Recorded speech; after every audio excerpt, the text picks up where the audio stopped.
नदी इतनी ठंडी है वो। जब वो भजन करने गए तो एक दिन नदी में स्नान करके सूर्य भगवान को जल दे रहे थे। उसी समय एक हिरणी जो गर्भवती थी वो पानी पीने आई।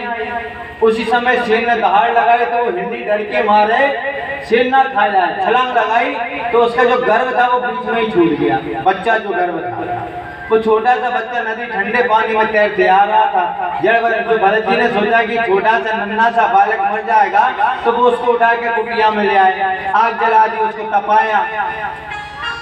सुखदेव जी कहते हैं परीक्षित इतना तो ठीक था, क्योंकि ये परम धर्म है किसी मानव जीव की सेवा करना।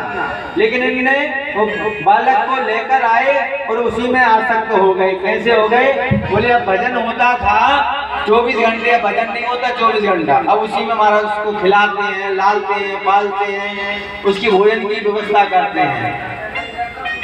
कि मन की गति है टपटी लटपटे लटे न कोई, जब मन की खटपट मिटे तो चटपट दर्शन होए। मन बड़ा चंचल है। आए थे हरि भजन को होटल लगे कपास, राज छोड़ा था भजन करने को, लेकिन वो आसक्ति उसे रण में हो गई। हिरण इतना हिरण के प्रेमी हो गए, जब भजन करने बैठते तो वो हिरण गोदी में आके बैठ जाता तो भजन छूट जाता, उसको खिलाने लगते। ये मांगने जाते तो हिरण संगे जाता, हर समय हिरण का चिंतन।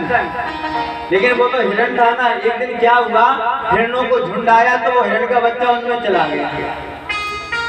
जड़ भरत जी उसकी याद करते करते अपने शरीर को त्याग दिया। अरे वो हिरण कहाँ चला गया होगा, कैसे होगा?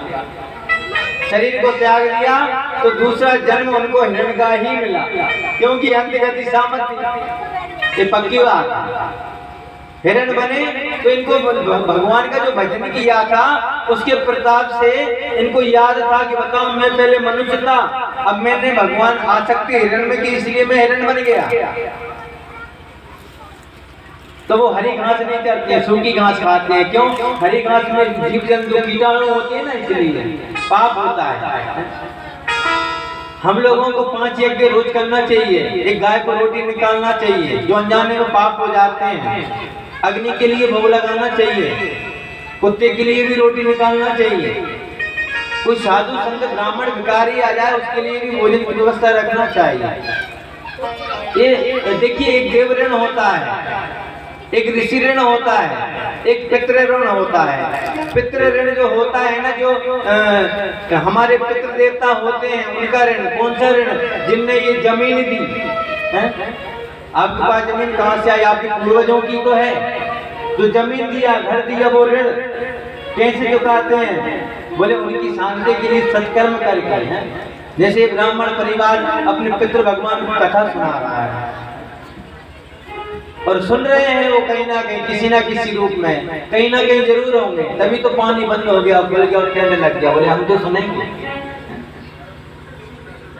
तो महाराज वो हिरण बन गए, जंगल में आग लगी तो वो शरीर को त्याग दिया।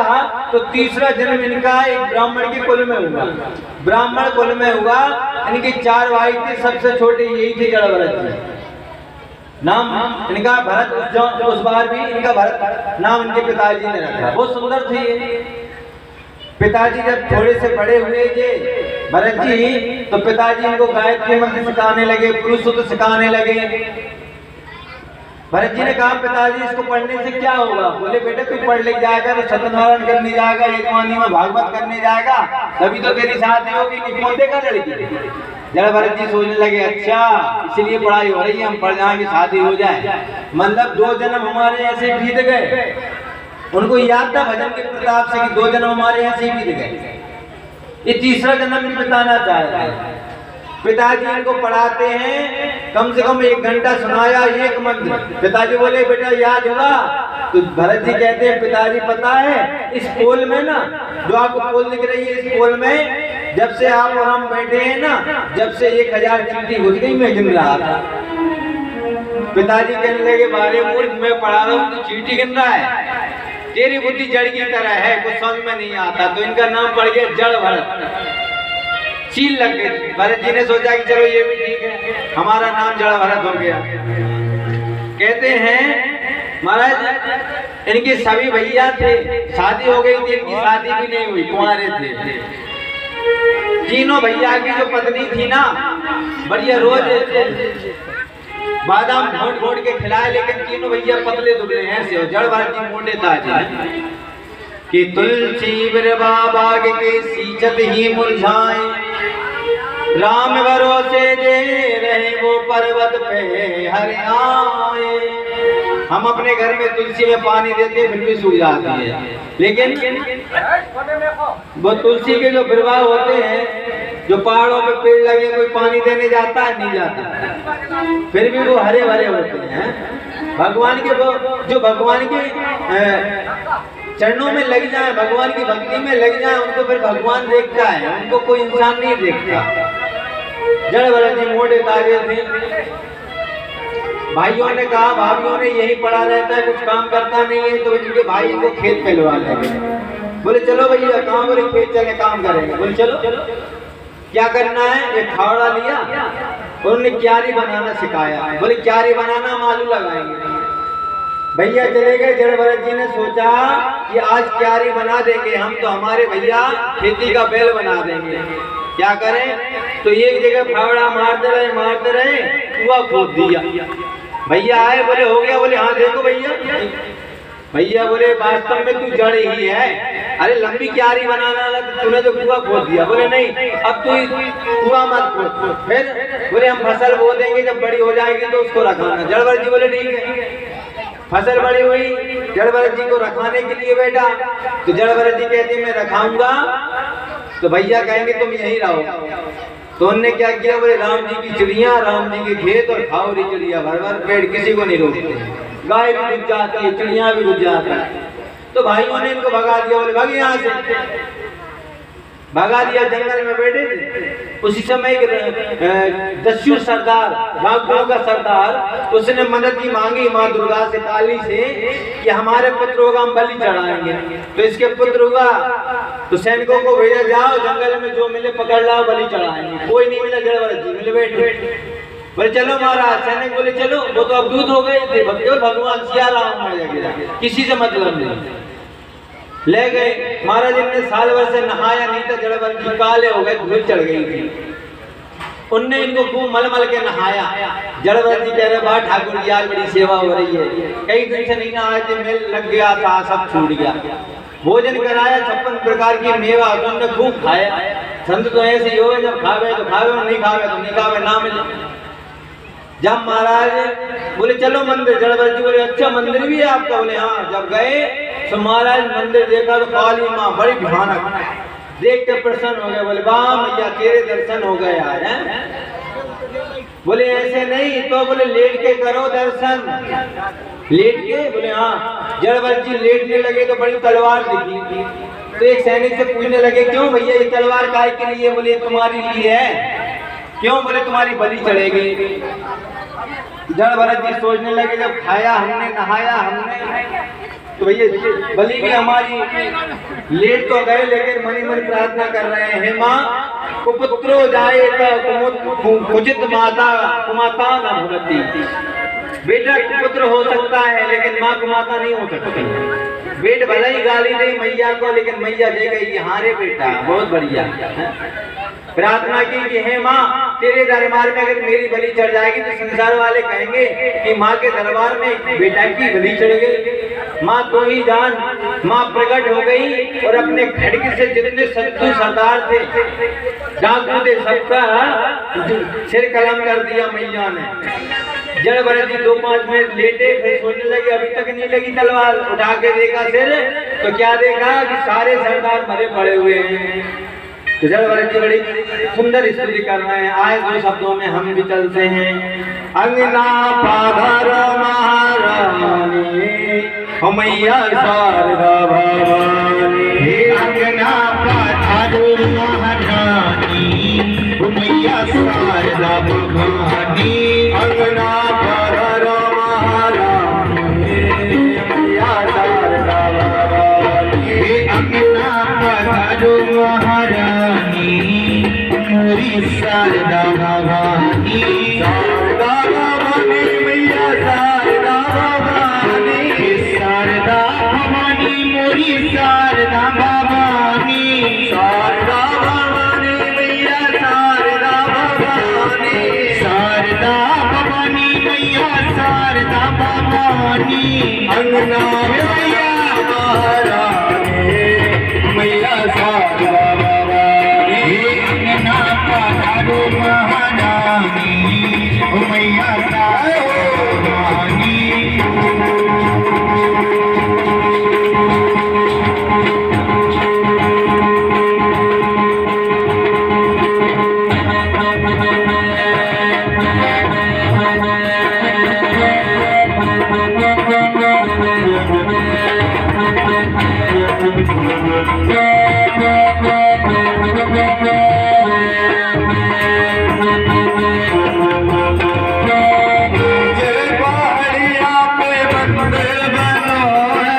सुन लगो है औरा भैया अंगना पधारो महारानी मोरी शारदा भवानी अंगना पधारो महारानी मोरी शारदा भवानी अंगना पधारो महारानी मोरी शारदा भवानी जय हो। प्रार्थना की बा माँ तो माँ होती है। आगे कर कहते हैं जड़भरत जी जंगल में गए हैं तो राजा रघुगढ़ से इनकी भेंट हुई है। राजा रघुगढ़ सोबरी ऋषि महात्मा के यहाँ जा रहे थे, कपिल महात्मा के आश्रम में सत्संग करने के लिए। तो कैसे जा रहे थे? पालकी में बैठकर। एक कार बीमार हुआ, बोले महाराज एक कार बीमार हो गया, कौन उठाएगा पार्टी? तो राजा बोले हमारा इलाज है, किसी को भी पकड़ ला। कोई नहीं मिला, यहाँ भी जड़भरत जी मिल गए। चलो जड़भरत जी ने कहा चलो, क्योंकि भगवान तो भगवान के भक्त हैं। चले गए, क्या करना है? बोले इनका पालकी उठाना। लग गए जड़भरत जी। जितने कहर थे चलने वाले उठाने वाले वो अपने ढंग से चल रहे हैं, लेकिन जड़भरत जी अपने ढंग से चल रहे हैं। चींटी आ जाए, चीटा आ जाए तो छलांग लगा दे, छलांग लगा के रघुगढ़ की जो खोपड़ी टकरावे ऊपर पालकी में फट भी दे। तो रघुगढ़ बोला मैं अभी तुमको ऐसा दंड दूंगा कि तुम्हारी पूरी बुद्धि ठीक हो जाएगी। तो जड़भरत जी बोले अरे राजन किसको दंड देगा? मुझे, मैं तो शरीर हूं नहीं और आत्मा को तो देख ही नहीं सकता। इतना कहा तो महाराज इस रघुगढ़ को झांकने लगा, कौन है इतना ज्ञानी? देखा तो जनेऊ टंगा था उनके शरीर पर, पालकी से कूद गया, चरणों में गिर गया जड़भरत जी की। महाराज आप कोई ब्राह्मण है? बोले हाँ मैं ब्राह्मण हूँ, लेकिन शराब नहीं दूंगा तुझे। बहुत सुंदर उपदेश दिया। आगे चलकर महाराज नरकों का वर्णन बताया है। इस पृथ्वी से नीचे 99,000 योजन नीचे है नरक। वैसे तो हजारों नरक हैं, लेकिन 28 प्रकार के मेन नरक हैं। 28 प्रकार के जो जैसा कर्म करता है उनको वैसे ही नरकों में जाना पड़ता है। महाराज नरकों की बात सुन के श्री परीक्षित जी महाराज सुखदेव जी से कहने लगे कि महाराज नरकों में कैसा कैसा दंड दिया जाता है? तो सुखदेव जी कहने लगे सुनो हम आपको बताएं।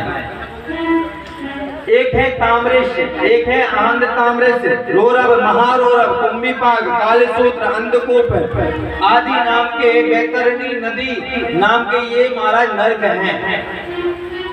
जो किसी जीव को सताता है ना, किसी निर्बल आदमी को मारता है, किसी गरीब को सताता है, किसी ब्राह्मण को सताता है, किसी जीव की हत्या करता है, उसको ताम्रेश नाम के नरक में डाला जाता है।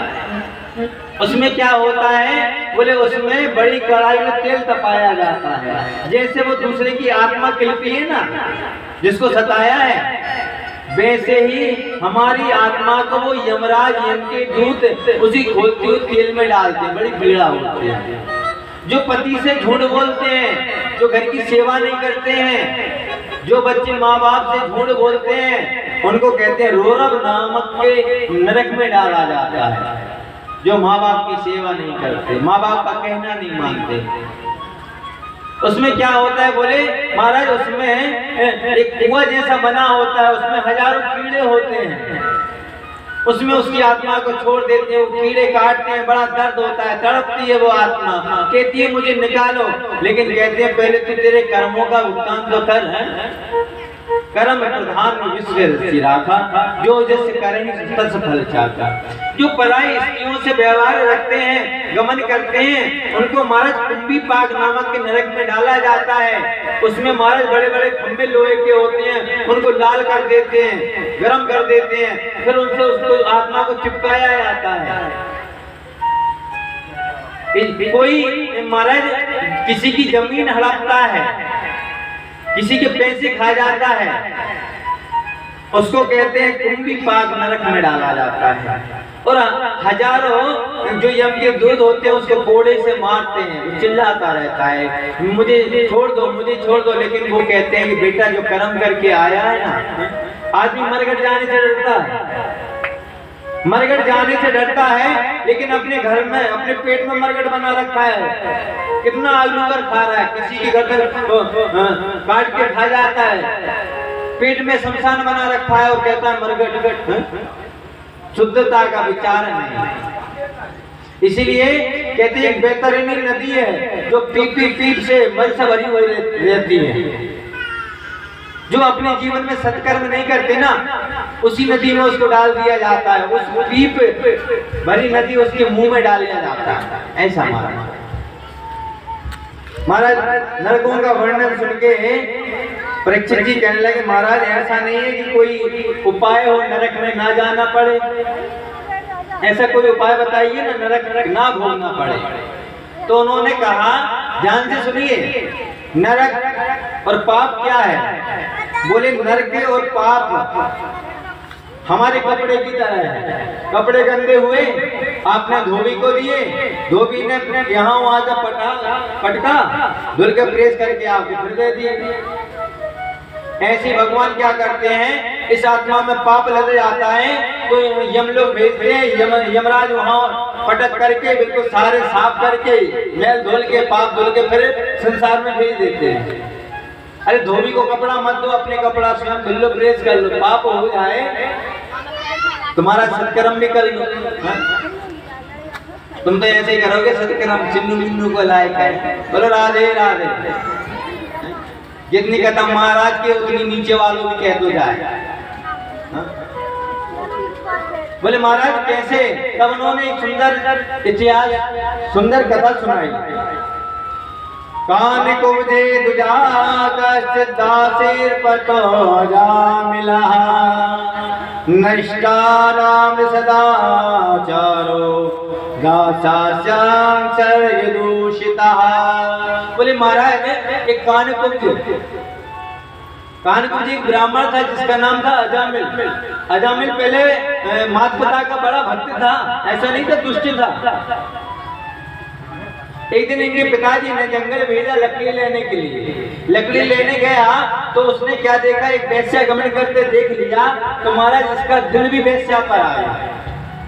लकड़ियों को वहीं छोड़ दिया, उस वेश्या के साथ रहने लगा। अजामिल बहुत बड़ा डाकू पापी बन गया। इसके महाराज 9 पुत्र हो गए। इतना दुष्ट हो गया कि पूरे गांव को सताता अजामिल।